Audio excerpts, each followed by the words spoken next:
దేవునికి స్తోత్రములు. దేవుని యొక్క కృపను బట్టి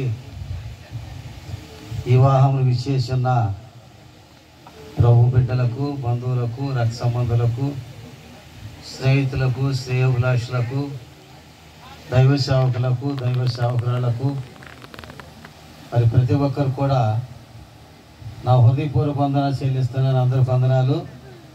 మరి చాలా సమయం అయింది, చాలా విషయాలు మాట్లాడుకున్నాం. మరి పెండ్లి కుమారుడు గురించి, పెండ్లి కుమార్తె గురించి చాలా విషయాలు చక్కగా క్లుప్తంగా దేవుని యొక్క మాటలు బోధించారు. ఈ యొక్క పెండ్లి కుమారుడు, పెండ్లి కుమార్తె కూడా ఎన్నో పెళ్లి కార్యక్రమాలు చూసి ఉంటారు. ఎన్నో పెళ్లి కార్యక్రమాల్లో ఎన్నెన్నో విషయాలు వినుంటారు. చాలా సంతోషకరమైన విషయం. మరి పౌలుని అలాగే దివ్యను దేవుడు భర్తగా, భార్యగా దేవుడు ఆశీర్వదిస్తూ ఉన్నారు. పుట్టుట ఎంత భాగ్యమో, పెరుగుట ఎంత భాగ్యమో, అలాగే వివాహ కార్యక్రమంలో పాల్పంపులు పొందే భాగ్యాన్ని కలిగి ఉండటం మరి అంత భాగ్యం. దేవుని యొక్క కృపను బట్టి భర్తనగా భరించేవాడని, భార్య అనగా భారం మోసే స్త్రీగా ఉండాలని మన పెద్దలు చెబుతూ ఉంటారు. దేవుని యొక్క ప్రణాళికలో దేవుడు ఆశీర్వదిస్తూ ఉన్నారు. దేవుని ఆశీర్వాద ఫలాలతో దీవించడానికి దేవుని కృప సంసిద్ధమై ఉన్నది. మరి పెండ్లి కుమారుని తరపున వారందరూ కూడా, వారి కుటుంబీకులందరూ కూడా నాకు తెలుసు కనుక, పెండ్లి కుమారుడు తాత, నాయనమ్మ చాలా భక్తి కలిగిన వారు, చాలా భక్తిలో ఎదిగేవారు. దైవస్వరూపి సహవాస ప్రారంభ విశ్వాసులు పెండ్లి కుమారుడు తాత, నాయనమ్మే. దేవుని కృపలో వారి ప్రార్థనా జీవితంలో, వారి ప్రార్థన అనుభూతిని బట్టి కుమారుడు యోసేపు, అలాగే మరి వారి సతీమణిని కూడా దేవుడు సిద్ధపరిచి దైవభక్తులు నిలబెట్టి వారి బిడ్డలను అనుగ్రహించి దైవ విధానంలో పెంచి ఈరోజు దేవుని యొక్క అద్భుతకరంగా, ఆశ్చర్యకరంగా మరి ఈరోజు ఈ కార్యక్రమం క్రైస్తవ వివాహ కార్యక్రమం జరిగించబడటం వెనక ఎంతోమంది ప్రార్థన శైలిలో ప్రార్థన వీరులు ప్రార్థన జరిగింది. అలాగే దివ్య వారి కుటుంబీకులు కూడా దేవుని కృపలో ప్రార్థనా శైలిలో ముందుకు సాగుట విధానాన్ని బట్టి ఈరోజు క్రైస్తవ వివాహం జరిగించబడుతుంది. అంటే మన పూర్వీకులు చాలా రకాల వివాహాలు జరిగించారు. బ్రహ్మ వివాహము, దైవమ వివాహము, అశ్రమ వివాహము, రాక్షసమ వివాహము, పైశాసిమ వివాహము, గాంధర్వ వివాహం జరిగించారు. కానీ దేవుని కృపలో ఇరువురు క్రైస్తవ కుటుంబీకులుగా ఎదిగిన వారు కనుక పరిశుద్ధ వివాహాన్ని జరిగిస్తూ ఉన్నాం. దేవుని స్తోత్రం, దేవుని స్తోత్రం. కనుక నేను చెప్పే విషయం ఏమిటంటే, చాలా విషయాలు చెప్పారు కనుక మరి చెప్పుట సమంజసం కాదు. ప్రపంచంలో అభివృద్ధి అయిన దేశాలు ఎదిగి చేశారు. అభివృద్ధి అయిన దేశాలు ఎందుకు అభివృద్ధి అయినవి, ఈ దేశాలు ఎందుకు ఇంత ముందంజ వేసినవి అన్ని విషయాల్లో తులతూగుతున్నాయని అంచనా వేస్తే, ఏ దేశంలో కుటుంబ వ్యవస్థ, ఒక భర్త ఒక భార్య కలిసి కాపురం చేస్తూ వారి దీర్ఘాయుష్య వారు కూడా సంసార జీవితంలో గడుపుతున్న కుటుంబ వ్యవస్థలో ఉన్న ఆ దేశాలు అభివృద్ధి అయినాయి. ఆ దేశంలో మన ఇండియా దేశం కూడా అలాంటిదే. కనుక దేవుని యొక్క కృపలో కుటుంబ వ్యవస్థలు అనేది ఏ దేశంలో ఎక్కువగా ముందుకు సాగుతున్నాయో ఆ దేశాలు బాగా అభివృద్ధి అయినాయి. భర్త భార్య కలిసి ఉండటం, కలిసి జీవించడం, దేవుని కృపలో సంసారం చేయటం, బిడ్డల కనటం, వారిని పెంచడం, వారి ప్రయోజకులు చేయటం, వారికి వివాహాలు జరిగించడం, అలా తరతరాలు కూడా జరిగించబడితే కుటుంబాల దేశాల్లో మన దేశం కనుక దేవుని కృపలో ఒకటి కనుక ఈరోజు పౌలుని అలాగే దివ్యని దేవుడు ఆశీర్వాదకర దీవెనకరంగాను దేవుడు దీవించడానికి ఇద్దరిని ఏకశరీరంగా చేయబోతున్నారు. అయితే చెప్పే విషయం ఏమిటంటే, మేము చదువుకునే దినాల్లో మా టీచర్స్ కొన్ని పాఠాలు చెబుతూ ఉండేవాడిని. పాఠాలు చెబుతూ మేము నిద్రపోయినప్పుడు, మాకు అసంతృప్తి కలిగినప్పుడు, మాకు పాఠాల మీద ఇంట్రెస్ట్ లేనప్పుడు చిన్న చిన్న కథలు చెబుతూ ఉండేవాడిని. ఆ కథల భావం అప్పుడు అర్థం కాలేదు, కానీ ఇప్పుడు ఆ కథల భావాలు చాలా లోతుగా మాకు అవగాహన అవుతున్నాయి. వాటిలో ఒకటి చెప్తాను, చెప్పేవా కార్యక్రమం జరిగిస్తాను. పులులు అడవిలో వివాహం ఏర్పాటు చేసుకుని విందు ఏర్పాటు చేసుకుని సంతోషకరంగా నాట్యం ఆడుతూ ఉన్నాయి. పులుల మధ్యలోకి పిల్లి వెళ్ళి నాట్యం ఆడటం ప్రారంభించింది. పిల్లి కూడా వెళ్ళి డ్యాన్స్ చేయటం ప్రారంభించింది. పులులు అడిగినాయి, మేమంతా పులి జాతి కలిగిన వారం, పౌరుషం కలిగిన వారం కనుక మా పులుల జాతి మధ్యలోకి వచ్చి నువ్వు డ్యాన్స్ చేయటం సమంజసం కాదు, నాట్యం సమంజసం కాదు, నీ తలలోంచి వెళ్ళిపో అని పిల్లిని ఆ యొక్క గద్దించింది.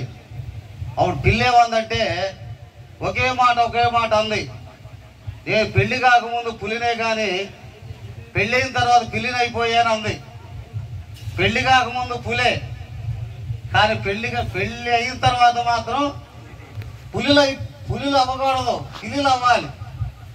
నేను పెళ్లి కాకముందు పులినే కానీ పెళ్ళైన తర్వాత పిల్లిని అయిపోయాను అని మాట్లాడింది. అలాగే పెళ్లి కాకముందు పులిలు లాంటి మనస్తత్వాలు కలిగిన వారైనప్పుడు కూడా పెళ్ళైన తర్వాత పిల్లి లాంటి మనస్తత్వం కలిగిన ఓర్పు కలిగిన కుటుంబాలు అయితే ఆ కుటుంబాలు చాలా దీవెనకరంగాను దీవెనకరంగా ఉంటాయి. నేను పెళ్ళైన క్రొత్తలో నా భార్యకు ఒక సలహా చెప్పాను, నువ్వు యవనస్తురాలు, నేను యవనస్తుండే, నీలో ఎవరి రక్తం ప్రవహిస్తుంది, నాలో ఎవరి రక్తం ప్రవహిస్తుంది, నీలో ఉద్రేకాలు ఉంటాయి, నాలో ఉద్రేకాలు ఉంటాయి. ఒకవేళ నాలో కోపం వస్తే నువ్వు తగ్గించుకో, నువ్వు తలంచుకో, నేనే వాగి ఆగిపోతా. ఒకవేళ నీ కోపం వస్తే నేను మౌనం అయిపోతా అని మంచి సలహా చెప్పా. ఆ సలహా చాలా ఆశీర్వాదకరంగాను చాలా దీవెనకరంగా పనిచేసింది. కొన్ని సందర్భాల్లో భర్త ఆ యొక్క హై స్పీడ్ అయిపోయాడు అనుకోండి, భార్య స్లో అయిపోతే ఆ కుటుంబాల్లో తగాదాలు అలసిపోతాయి.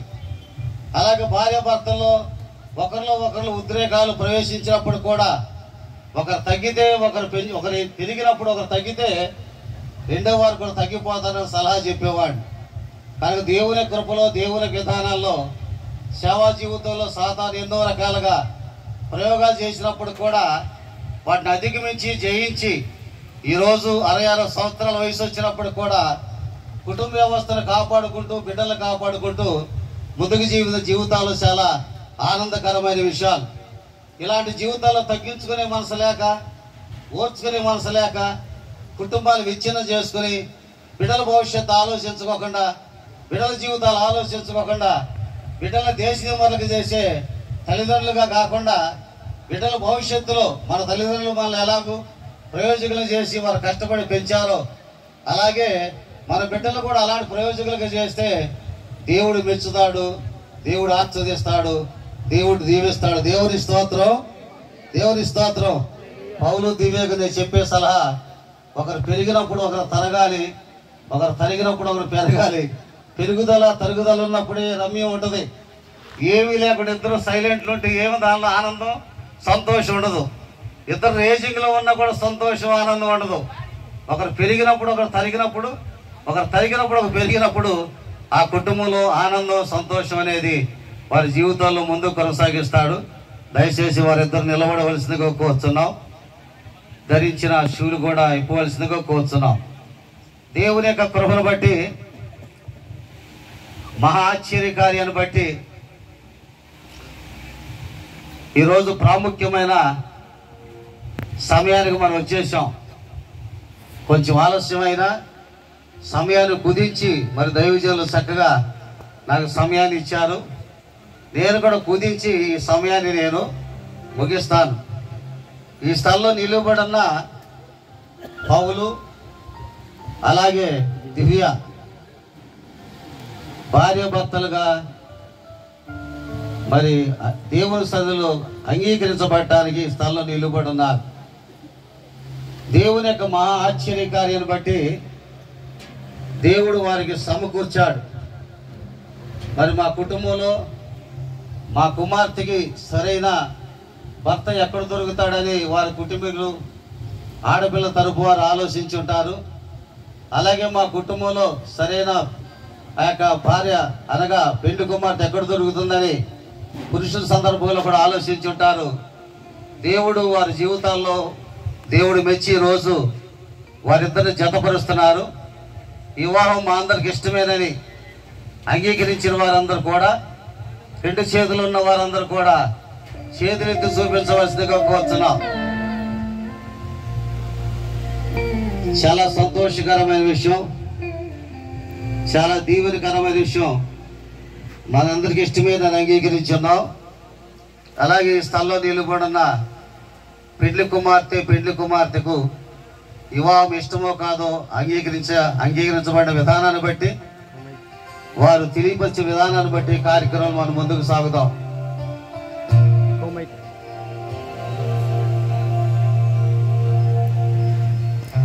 అధ్యక్షుడు దుర్నమాట కిందకి వెళ్తున్నాడు, పైకి వెళ్తున్నాడు, కిందకి వెళ్తున్నాడు.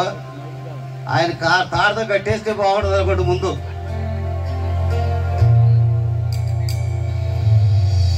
పేరేంటయ్యా? ఈ పేరేంటి? పాలా పౌలా? ఎడం ప్రక్కన ఉన్న అమ్మాయి పేరేంటి? దివ్య. మరి దివ్య వివాహం చేసుకోవడానికి ఇష్టపడుతున్నావా? చెప్పు. ఇష్టమే.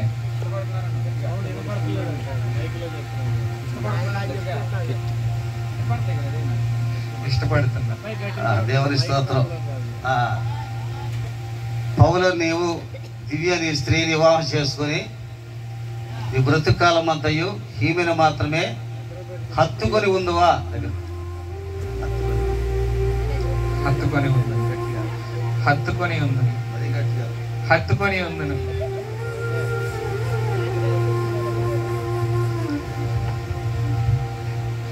దగ్గర పెట్టుకోమ్మా. గట్టిగా మాట్లాడారు. మళ్ళీ మాట్లాడుతుంది.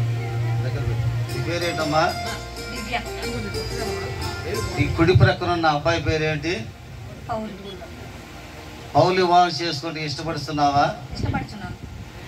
దేవుని స్తోత్రం. దివ్య, నీవు పౌలని పురుష వివాహం చేసుకుని నీ బ్రతుకాలం అంతా ఇతరులను మాత్రమే హత్తుకొని ఉందువా?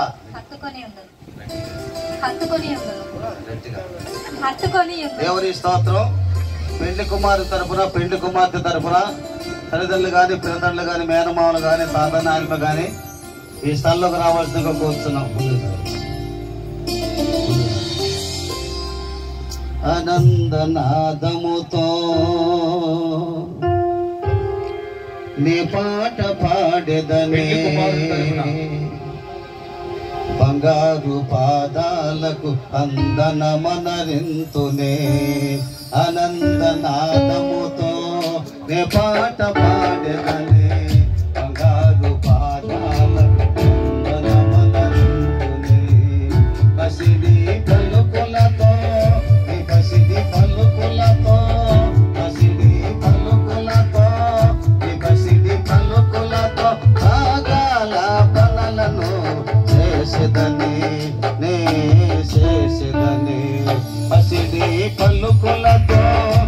పసిడి పలుకులతో రాగాల పనలను చేసెదనే, నే చేసెదనే. ఆనందనాదముతో నీ పాట పాడెదనే, బంగారు పాదాలకు వందనమనరింతునే.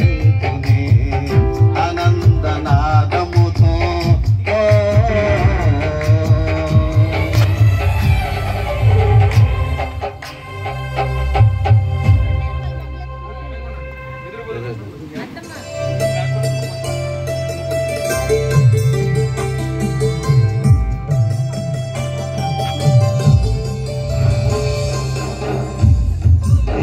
కృపను బట్టి ఇప్పటి వరకు దివ్య